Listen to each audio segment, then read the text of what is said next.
کریم اما بعد فاعوذ باللہ من الشیطان الرجیم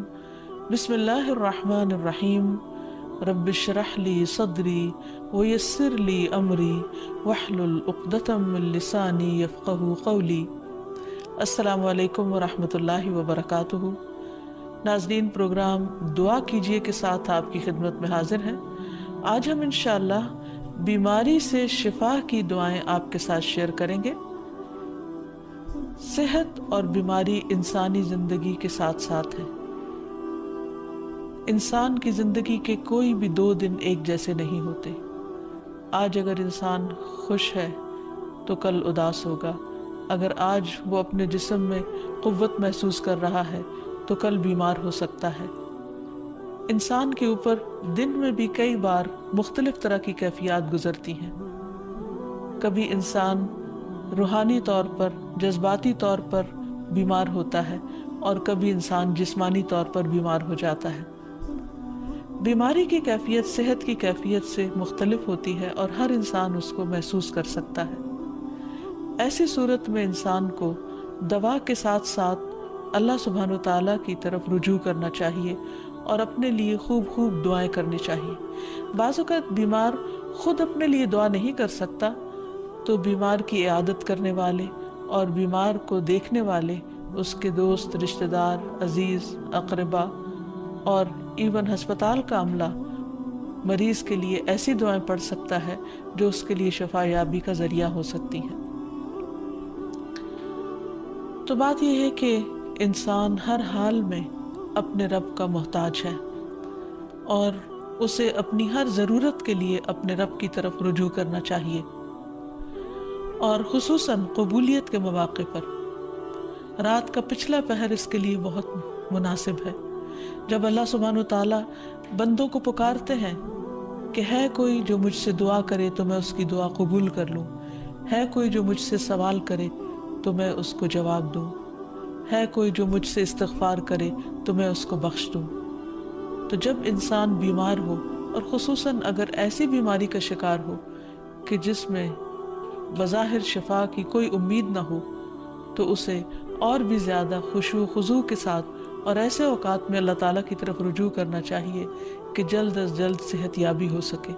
اور اس سلسلے میں کبھی بھی انسان کو اللہ تعالیٰ سے مایوس نہیں ہونا چاہیے۔ پھر یہ بات یاد رہے کہ جب انسان دعا کرے تو اس سے پہلے اللہ سبحانہ وتعالیٰ کی تعریف کے کلمات کہنا نہ بھولے۔ تو آئیے آج ہم آپ کو دعا کرنے سے پہلے کچھ نئے کلمات بتائیں گے جو اللہ سبحانہ وتعالیٰ کی حمد و ثنا پر مبنی ہے۔ ربنا لک الحمد ملء السماوات والارض وملء ما شئت من شیء بعد اہل الثناء والمجد احق ما قال العبد وكلنا لك عبد اللهم لا مانع لما اعطيت ولا معطي لما منعت ولا ينفع ذا الجد منك الجد۔ اے ہمارے رب، تمام تعریفیں تیرے ہی لیے ہیں جن سے آسمان اور زمین بھر جائیں، اور اس کے بعد جو تو چاہے وہ بھی اس سے بھر جائے۔ تو ہی تعریف اور بزرگی کے لائق ہے۔ بندے جو کہتے ہیں تو ان کا سب سے زیادہ حقدار تو ہے، اور ہم سب تیرے بندے ہیں۔ اے اللہ، جسے تو عطا کرنا چاہے اس سے کوئی روک نہیں سکتا، اور جسے تو نہ دینا چاہے اسے کوئی دے نہیں سکتا،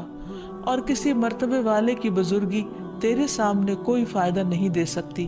یعنی اللہ سبحانہ وتعالیٰ کے علاوہ کوئی بھی اور ایسا نہیں ہو سکتا جو انسان کی مشکل کو آسان کر سکے۔ تو آئیے اس کے ساتھ ہم دیکھتے ہیں کہ بیماری کے اسباب کیا ہوتے ہیں، بیماریاں کیوں آتی ہیں۔ سب سے پہلی بات تو یہ کہ بیماری اللہ کے اذن سے آتی ہے۔ جب تک اللہ سبحانہ وتعالیٰ کا اذن نہ ہو، انسان پر کوئی کسی قسم کی مشکل آ نہیں سکتی۔ قرآن مجید میں آتا ہے ما اصاب من مصیبت الا باذن اللہ، جو بھی مصیبت آتی ہے وہ اللہ کے اذن سے آتی ہے اور وہ تقدیر کا حصہ ہوتی ہے، اور اس میں اللہ سبحانہ وتعالیٰ کی حکمت اور مشیت کار فرما ہوتی ہے۔ اور وہ کیا ہو سکتی ہے؟ مثلاً اللہ تعالیٰ کسی بندے کے ساتھ بھلائی کا ارادہ کرتے ہیں، اس کے گناہ معاف کرنا چاہتے ہیں، اس کو کسی خاص چیز کی سمجھ کے نتیجے میں کچھ نہ کچھ اثرات اس کی زندگی پر ضرور پڑتے ہیں، ہاں اگر اللہ تعالیٰ معاف کر دے تو وہ اور بات ہے، ورنہ ہر گناہ کی ایک تاثیر ہوتی ہے، اور ان تاثیرات میں سے ایک چیز یہ ہے کہ انسان مختلف قسم کی بیماریوں میں مبتلا ہو جاتا ہے۔ اسی لیے ہم دیکھتے ہیں کہ جب انسان بیماری میں مبتلا ہوتا ہے تو اللہ تعالیٰ اس بیماری کو اس کے گناہوں کا کفارہ بنا دیتے ہیں۔ جیسے حدیث میں آتا ہے کہ جس مسلمان کو کانٹا چبھے یا اس سے زیادہ کوئی تکلیف پہنچتی ہے تو اللہ تعالیٰ اس کے ذریعے اس کے گناہوں کو اس طرح دور کر دیتا ہے جس طرح درخت سے اس کے پتے جھڑتے ہیں۔ تو اس سے ہمیں یہ پتہ چلتا ہے کہ بیماریوں کے آنے کے مختلف اسباب ہوتے ہیں۔ بیماری بہرحال جس بھی وجہ سے آئے، لیکن اصل چیز دیکھنے کی یہ ہے کہ مومن کا رویہ کیا ہے۔ مومن کو اگر کوئی کانٹا بھی چبھتا ہے تو وہ اس پر صبر کرتا ہے۔ اس لیے بیماری یا تکلیف کے آنے پر انسان کو اللہ سے راضی رہنا چاہیے، شکوہ نہیں کرنا چاہیے، کیونکہ جو اللہ سے راضی ہو جاتا ہے کسی آزمائش پر، اللہ تعالیٰ بھی اس سے راضی ہو جاتا ہے۔ پھر اسی طرح اللہ تعالیٰ کا شکر ادا کرنا چاہیے، کیونکہ بیماری اس سے زیادہ شدید بھی ہو سکتی تھی۔ لہٰذا انسان کو اللہ تعالیٰ جس حال میں رکھے انسان اس پر شکر گزار رہے۔ پھر یہ کہ انسان کسی بھی بیماری میں کسی بھی قسم کی ہو اور زندگی کے کسی بھی حصے میں ہو، اس میں مایوس نہ ہو، پر امید رہے کہ بیماری دور ہو جائے گی۔ پھر اسی طرح اگر بیماری طول پکڑ جائے تو انسان کو گھبرانا نہیں چاہیے، کیونکہ ہر گزرنے والا لمحہ انسان کے درجات میں اضافے کا سبب بنتا ہے اور اس کے گناہ مسلسل جھڑتے چلے جاتے ہیں حتیٰ کہ انسان بالکل پاک صاف ہو جاتا ہے۔ پھر اسی طرح انسان کو بیماری کی حالت میں دوسروں سے شکوے شکایات نہیں کرنی چاہیے، کیونکہ بیماری اللہ کے اذن سے آتی ہے، اور جب انسان ہر ایک کے آگے رونے لگتا ہے تو گویا وہ اللہ تعالیٰ کا شکوہ کر رہا ہوتا ہے، جو چیز اللہ تعالیٰ کو پسند نہیں۔ پھر اسی طرح منہ سے برے الفاظ نہیں نکالنے چاہیے، بیماریوں کو کوسنا نہیں چاہیے، اور پھر ایسے الفاظ نہیں ادا کرنے چاہیے کہ مجھے لگتا ہے کہ اس بیماری میں میری زندگی چلی جائے گی، یا یہ کہ کسی مریض کی عیادت کے لیے جا کر اس کو اس قسم کی بات نہیں کرنی چاہیے، خواہ کتنی ہی خطرناک بیماری کیوں نہ ہو، ہمیشہ اسے امید دلانے چاہیے، کیونکہ مایوسی کے الفاظ اور برے بھلے اور منفی قسم کی باتیں اللہ تعالیٰ کو پسند نہیں، اور انسان ویسے بھی جیسے سوچتا ہے پھر اس کے ایکشن اس کے مطابق ہونے لگتے ہیں۔ اب یہ ہے کہ انسان بیماری میں دوا ضرور کرے، کیونکہ حدیث میں آتا ہے کہ اللہ تعالیٰ نے کوئی بیماری ایسی نہیں اتاری جس کے لیے دوا نہ اتاری ہو۔ ہاں جسے معلوم ہو اسے معلوم ہوتا ہے، اور جسے نہیں معلوم ہوتا اسے نہیں معلوم ہوتا۔ بعض اوقات اللہ تعالیٰ ڈاکٹر کے دل میں ڈال دیتا ہے اور اس کا علاج اس کو سمجھ میں آ جاتا ہے، اور بعض اوقات وہ بیماری لا علاج ہوتی ہے، حالانکہ اس کا علاج موجود ہوتا ہے مگر کسی کو بھی علاج سمجھ میں نہیں آتا۔ بہرحال نوعیت کچھ بھی ہو تو علاج ضرور کراتے رہنا چاہیے، اور کبھی مایوس نہیں ہونا چاہیے کہ اس بیماری کا علاج ہو نہیں سکتا۔ نہیں، ایک کے بعد ایک کوشش انسان کرتا رہے، اور جب اللہ کا اذن ہوگا بیماری دور ہو جائے گی۔ اور اس کے ساتھ ساتھ انسان یہ بھی یقین رکھے کہ شفا اللہ کے ہاتھ میں ہے، کسی ڈاکٹر کے ہاتھ میں نہیں، کسی انسان کے ہاتھ میں نہیں، کیونکہ جب تک اللہ کا اذن نہ ہو شفا نہیں ہو سکتی، خواہ کوئی کتنا بھی بڑا ڈاکٹر کیوں نہ ہو۔ اسی لیے نبی صلی اللہ علیہ وسلم کی دعاؤں کے آخر میں آتا ہے کہ لا شفا الا شفاء، کوئی شفا نہیں مگر تیری ہی شفا، یعنی جو اللہ سبحانہ وتعالیٰ اپنے بندے کو شفا عطا کرے۔ پھر اسی طرح یہ ہے کہ حضرت ابراہیم علیہ السلام نے اللہ سبحانہ وتعالیٰ کے بارے میں فرمایا تھا کہ وَإِذَا مَرِضْتُ فَهُوَ يَشْفِينِ، کہ جب میں بیمار ہوتا ہوں تو وہی مجھے شفا دیتا ہے، یعنی اللہ تعالیٰ ہی اس بیماری کو دور کرتا ہے۔ اسی طرح ایک اور روایت سے بھی پتہ چلتا ہے کہ شفا دراصل اللہ سبحانہ وتعالیٰ کے ہاتھ میں ہے۔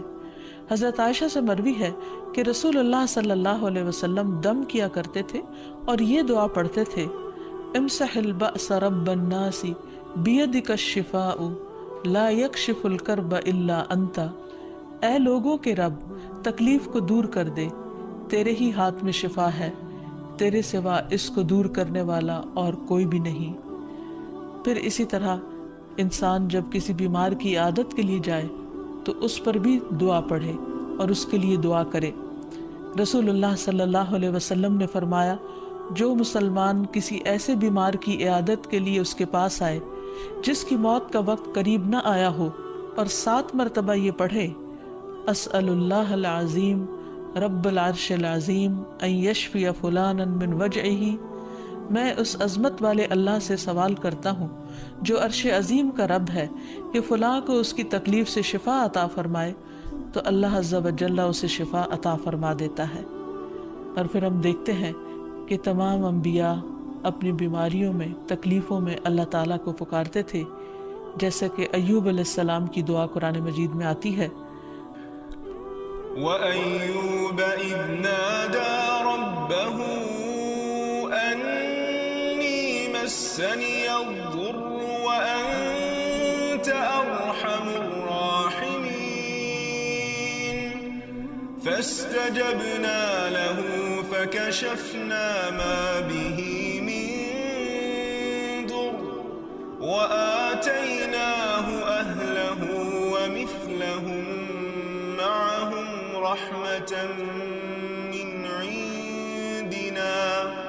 من عندنا وذكرى للعابدين۔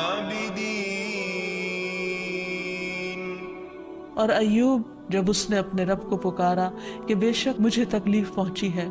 اور تو رحم کرنے والوں میں سب سے زیادہ رحم کرنے والا ہے، تو ہم نے اس کی دعا قبول کر لی، پس اسے جو بھی تکلیف تھی اسے دور کر دیا اور اسے اس کے گھر والے اور ان کے ساتھ ان کی مثل اور عطا کر دیے اپنے پاس سے رحمت کے لیے اور ان لوگوں کی یاد دہانی کے لیے جو عبادت کرنے والے ہیں۔ اسی طرح رسول اللہ صلی اللہ علیہ وسلم نے ایک اور موقع پر ایک صحابی عثمان بن ابی عاص الثقفی کو ایک دعا سکھائی۔ جب وہ نبی صلی اللہ علیہ وسلم کے پاس حاضر ہوئے، وہ کہتے ہیں مجھے اتنی تکلیف تھی کہ قریب تھا کہ وہ مجھے ہلاک کر دیتی، تو نبی صلی اللہ علیہ وسلم نے مجھے فرمایا اس درد کی جگہ پر اپنا دایاں ہاتھ رکھو اور 7 مرتبہ کہو بسم اللہ اعوذ بعزت اللہ وقدرتہ من شر ما اجد واحاذر، اللہ کے نام کے ساتھ میں پناہ مانگتا ہوں اللہ کی عزت کی اور اس کی قدرت کی اس شر سے جو میں محسوس کرتا ہوں، یعنی اس تکلیف سے بچنے کے لیے جو مجھے محسوس ہو رہی ہے اور جس سے میں خوف محسوس کرتا ہوں۔ عثمان کہتے ہیں کہ جب میں نے یہ پڑھا تو اللہ سبحانہ وتعالیٰ نے مجھے شفا عطا کر دی۔ پھر اسی طرح ہر بیماری سے شفا کی دعا نبی صلی اللہ علیہ وسلم نے سکھائی۔ عبداللہ بن عباس سے مروی ہے کہ نبی اکرم صلی اللہ علیہ وسلم نے فرمایا جب کوئی شخص کسی ایسے مریض کی عیادت کرے جس کی موت کا وقت ابھی قریب نہ آیا ہو اور اس کے پاس 7 مرتبہ یہ دعا پڑھے اسأل اللہ العظیم رب العرش العظیم ان یشفیک، میں عظمت والے اللہ جو عرش عظیم کا رب ہے اس سے دعا کرتا ہوں کہ وہ تمہیں شفا عطا کرے، تو اللہ تعالیٰ اسے اس مرض سے شفا عطا کر دے گا۔ پھر اسی طرح نبی صلی اللہ علیہ وسلم اگر کسی کو کوئی پھوڑا بنسی ہوتی تو اپنے لعاب دہن کے ساتھ زمین کی مٹی تھوڑی سی لے کر اس درد تکلیف والی جگہ پر لگاتے تو اس سے بھی شفا ہوتی۔ حضرت عائشہ کہتی ہیں کہ جب کسی انسان کے عضو میں کوئی تکلیف ہوتی، پھوڑا یا زخم ہوتا، تو نبی صلی اللہ علیہ وسلم اپنی انگلی اس طرح رکھتے، اور سفیان جو راوی ہیں انہوں نے اپنی شہادت کی انگلی زمین پر رکھی، پھر اسے اٹھا کر فرمایا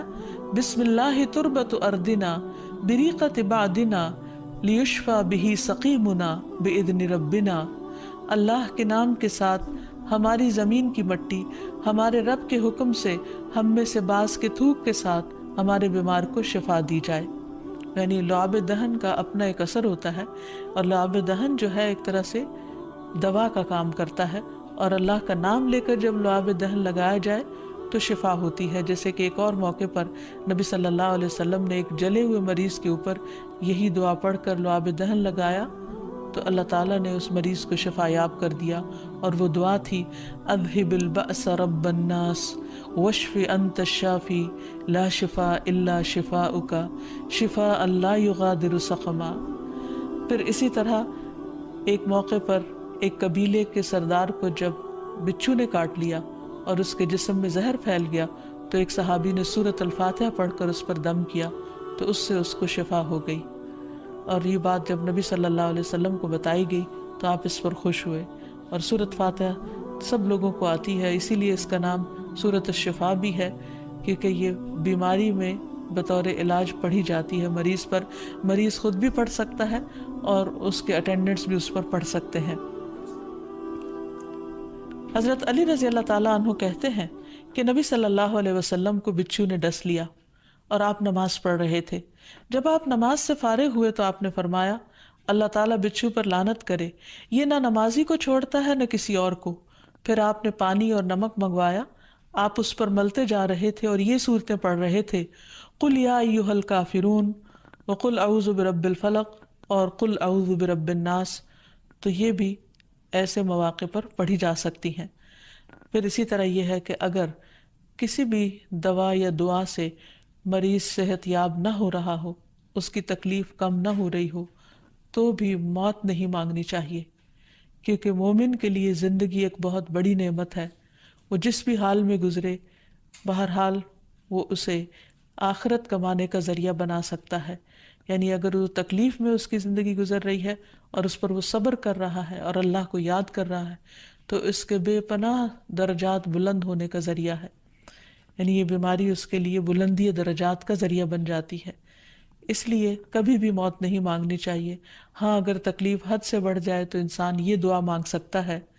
اللہم احینی ما کانت الحیات خیرا لی وتوفنی اذا کانت الوفات خیرا لی۔